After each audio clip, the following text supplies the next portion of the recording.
Hallo zu einer neuen Folge von Reptil TV Technik. Heute geht es um die Belüftung von Terrarien. Ihr wisst, ist natürlich völlig wichtig, dass die Terrarien gut belüftet sind. Die Reptilien brauchen im Terrarium frische Luft. Hätte ich keine Belüftung oder keine Lüftungsgitter, keine Lüftungen drin, dann wäre das natürlich ein muffiges Loch, käme zu wenig Sauerstoff rein. Deswegen ist die Lüftung ganz wichtig. Allerdings kann man bei der Lüftung auch einige Fehler machen. Prinzipiell die meisten gekauften Terrarien, aber das predige ich immer wieder, sind mehr oder weniger falsch belüftet. Die haben immer gegenüberliegende Lüftungen, was eigentlich so eine Art Durchzug verursacht. Stellt es euch in eurem Wohnhaus vor, Fenster rechts auf, Fenster links auf, pfeift der Wind durch, ihr habt permanent Durchzug. Dann habt ihr zwar frische Luft in eurem Terrarium, aber wie gesagt, ihr habt Durchzug und was definitiv nicht optimal ist. Und damit komme ich aber auf den zweiten Punkt, also nicht nur, dass ihr Durchzug habt, die ganze Wärme, die ihr ins Terrarium steckt, die haut euch natürlich, umso mehr das Terrarium belüftet ist, umso mehr haut euch die Wärme ab. Also das Ganze ist immer so eine Gratwanderung. Mache ich viel Lüftung rein, ist für die Tiere vielleicht ganz gut, allerdings muss ich umso mehr lüften. Also ihr dürft es einfach nicht übertreiben. Wenn ich mich zurückerinnere, vor 30 Jahren habe ich mein erstes Terrarium gebaut, habe ich riesen Lüftungen hingemacht und wahnsinnig viel Strom reingesteckt und dann habe ich die Lüftung immer mehr zu und noch mehr zugemacht. Also aus meiner riesen Lüftungsbalken, die ich da seitlich reingemacht habe, blieben dann am Schluss nur noch ein paar Schlitze übrig und trotzdem war das Klima im Terrarium gut.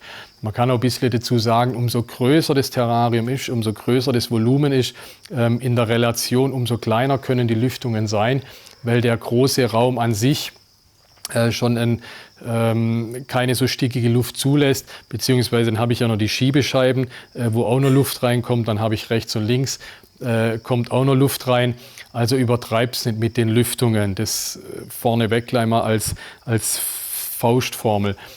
Wie groß die Lüftungen letztendlich sein müssen, kann ich euch keine Faustformel an die Hand geben. Oder man kann nicht sagen, ja, pro Volumen Terrarium so und so viel Lüftung. Das kommt zum einen ein bisschen auf die Tiere drauf an. Ein trockenes Terrarium, Bardergamen und so weiter, braucht ein bisschen weniger Belüftung wie ein sehr feuchtes Terrarium, das viel schneller stickig wird. Wobei auch das trockene Terrarium, ich merke es eigentlich auch, wenn das dann da drin muffig wird, also ein gutes Mittel, um das auszuprobieren, ist einfach den Kopf reinzustrecken. Ist da drin muffig, ist im Wüstenterrarium eher so ein Saunaklima, dann ist definitiv falsch, dann müsst ihr die Lüftung etwas größer machen. So könnt ihr das gleich ein wenig testen. Zu den technischen Möglichkeiten an sich, die meisten fertigen Terrarien, zumindest die Glasterrarien, haben ja diese Aluminiumlochbleche, die kann man so einzeln kaufen. Da kann man sich dann 2 Lüftungen machen. Jetzt komme ich zu einem ganz wichtigen Punkt. Ich habe vorher gesagt, die meisten Lüftungen sind falsch. Die sind so gegenüber. Ich seit 10 Jahren oder noch länger predige ich, mache die Lüftungen auf einer Seite. Also es ist leider bei einem Glasterrarium von dem Bautechnischen fast nicht möglich, weil dann die Stabilität leiden würde.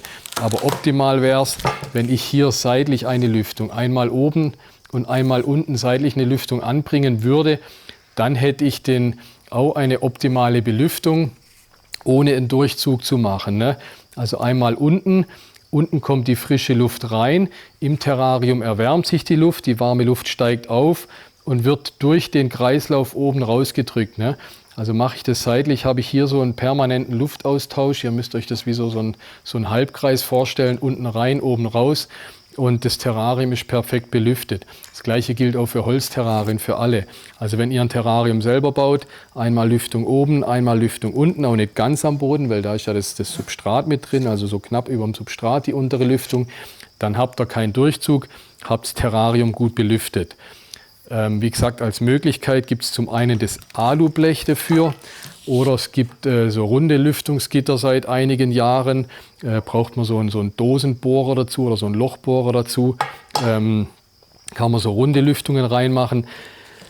Um euch mal einen Anhalt zu geben, bei so einem Terrarium wie hier, wenn ich jetzt die Runden nehme, ich würde maximal 2 Stück unten, 2 Stück oben, dann wäre das Terrarium gut belüftet. Ja? Also gar nicht übertreiben, riesen Dinger rein, sondern wirklich 2 unten, 2 oben. Terrarium in dem Volumen würde das dann 4 so Löcher völlig ausreichen.